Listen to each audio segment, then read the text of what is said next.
الحمد لله القائل يحذر المنافقون أن تنزل عليهم سورة تنبئهم بما في قلوبهم قل استهزئوا إن الله مخرج ما تحذرون أشهد أن لا إله إلا الله وحده لا شريك له وأشهد أن سيدنا محمدا عبده ورسوله اللهم صل وسلم على سيدنا محمد وعلى آله وأصحابه والتابعين لهم بإحسان إلى يوم الدين أما بعد فيا عباد الله اتقوا الله أوصيكم وإياي بتقوى الله فقد فاز المتقون. Sidang Jumat yang dirahmati Allah, mimbar ingin berpesan kepada diri sendiri dan sidang jemaah yang dimuliakan. Marilah sama-sama kita tingkatkan ketakwaan kita kepada Allah Subhanahu wa taala, yakni dengan istiqamah melaksanakan perintahnya dan berusaha menjauhi larangannya. Mudah-mudahan kita mendapat keberkatan hidup di dunia dan di akhirat. Mimbar pada hari ini akan membicarakan khutbah yang bertajuk Bahaya Munafik. Kaum muslimin yang dirahmati Allah, jika dilihat pada istilah syarak, munafik bererti orang yang menzahirkan sesuatu berlawanan dengan apa yang tersimpan di dalam hatinya. Jika yang disembunyikan itu berkait dengan i'tiqad keimanan, ia dinamakan munafik tulen, dan di akhirat kelak golongan ini akan berada di lapisan neraka yang paling bawah. Firman Allah Subhanahu wa taala dalam surah An-Nisa ayat 145.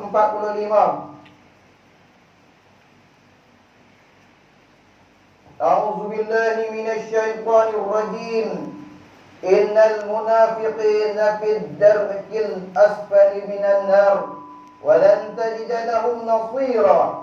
Maksudnya, sesungguhnya orang-orang munafik itu akan ditempatkan pada tingkatan paling bawah daripada lapisan-lapisan di dalam neraka, dan engkau sekali-kali tidak sekali-kali akan mendapati sesiapa pun yang boleh menolong mereka. Akan tetapi, jika yang disembunyikan itu bukan kekufuran kepada Allah Subhanahu wa taala, kitabnya dan rasulnya, maka perbuatan itu dianggap sebagai satu dosa kemaksiatan sahaja. Dari segi hukum, mereka tidak terkeluar daripada Islam dan terpulanglah kepada kehendak Allah Subhanahu wa taala, sama ada diazab atau diampunkan dosa mereka. Kaum muslimin yang dirahmati Allah, orang munafik selalu berubah wataknya, baik dalam percakapan ataupun perbuatan mereka. Akibat sikap mereka inilah, maka Allah Subhanahu wa taala mendedahkan rahsia-rahsia mereka dan memberi peringatan kepada kaum muslimin agar berhati-hati ketika berurusan dengan mereka. Allah Subhanahu wa taala berfirman dalam surah At-Taubah ayat 64 sebagaimana yang dibacakan di awal khutbah tadi. A'udzu billahi minasy syaithanir rajim.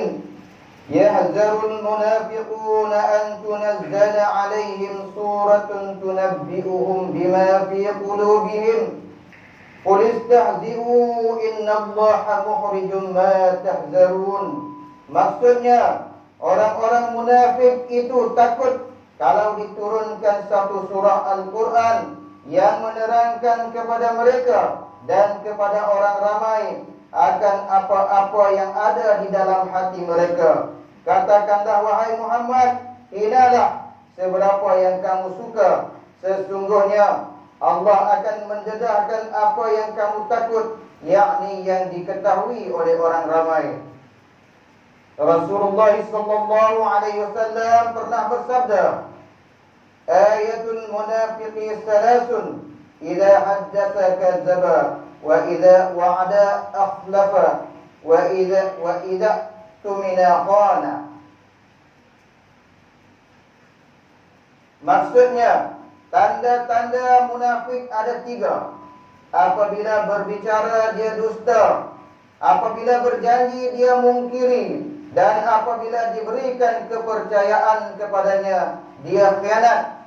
Hadis riwayat Al-Bukhari. Hadis ini menerangkan kepada kita tentang 3 ciri orang munafik.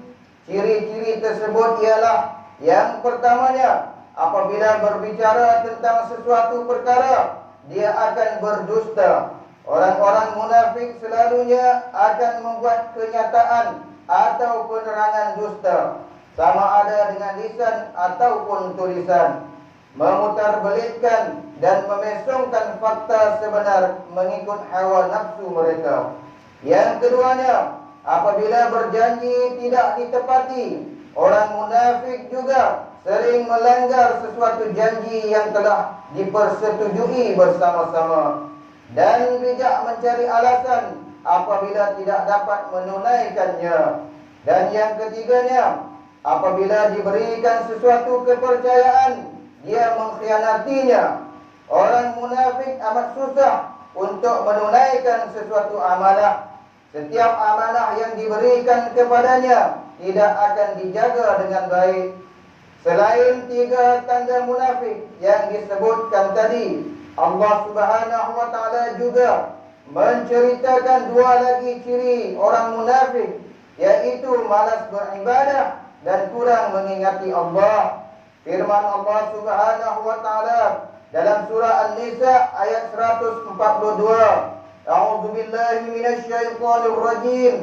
Innal munafiqina yukhadi'una Allah wa huwa khadi'uhum wa idza qamu ila sholati qamu kusala yura'una an-nasa wa la yadhkuruna Allah illa qalila. Maksudnya, sesungguhnya orang-orang munafik itu menipu Allah, dan Allah akan membalas tipuan mereka. Dan apabila mereka berdiri untuk salat, mereka berdiri dengan malas dan bermaksud riak di hadapannya, dan bermaksud riak di hadapan manusia, dan tidaklah mereka menyeru atau mengingati Allah kecuali sedikit jua.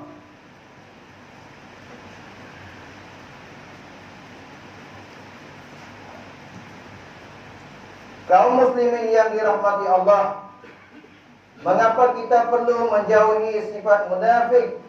Jawabannya, kerana ia dilarang dalam agama Islam.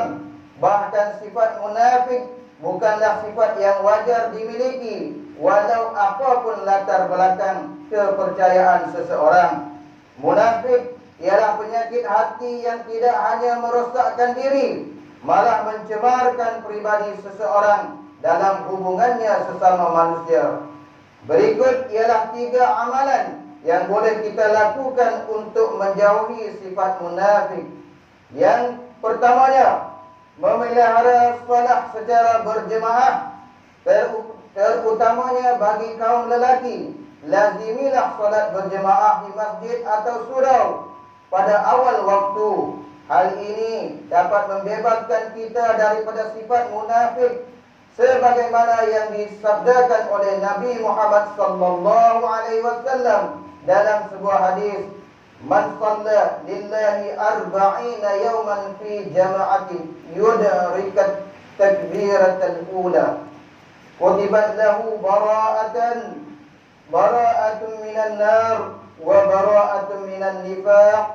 Maksudnya, barang siapa menunaikan solat kerana Allah Subhanahu wa taala selama 40 hari secara berjemaah dengan mendapat takbiratul ihram bersama imam, dituliskan baginya 2 kebebasan. Kebebasan daripada api neraka dan kebebasan daripada sifat munafik. Hadis riwayat Imam At-Tirmidzi. Yang keduanya, memperbanyak akan sedekah. Orang munafik biasanya enggan bersedekah kecuali untuk mengangkat dirinya serta dipuji manusia. Jika kita ingin menjauhkan diri daripada sifat munafik, perbanyakkanlah bersedekah baik sedekah secara terang-terangan maupun secara tersembunyi. Yang ketiganya, mengamalkan akhlak terpuji. Akhlak yang baik sukar ditemukan pada diri orang munafik. Maka berakhlaklah kita dengan akhlak yang terpuji seperti yang diajarkan oleh syariat Islam. Kaum muslimin yang dirahmati Allah, sebagai kesimpulannya, marilah kita sama-sama memeriksa diri kita dengan jujur dan amanah, dengan kejujuran dan ikhlas, dengan kejujuran dan akhlak yang baik, ditambah pula dengan keikhlasan kepada Allah Subhanahu wa taala. Kita akan dapat memelihara diri kita daripada sifat munafik. Mudah-mudahan kita menjadi hamba Allah yang benar-benar beriman kepadanya dan bermanfaat kepada sekalian umat manusia. Barakallahu li wa lakum bil Qur'anil azim wa nafa'ani wa iyyakum bima fihi minal ayati waz zikril hakim wa taqabbala minni wa minkum tilawatah innahu huwas samiul alim. Aqulu qawli hadza wa astaghfirullahal azim li wa lakum ولسائر المسلمين والمسلمات والمؤمنين والمؤمنات الأحياء منهم والأموات فاستغفروه إنه هو الغفور الرحيم.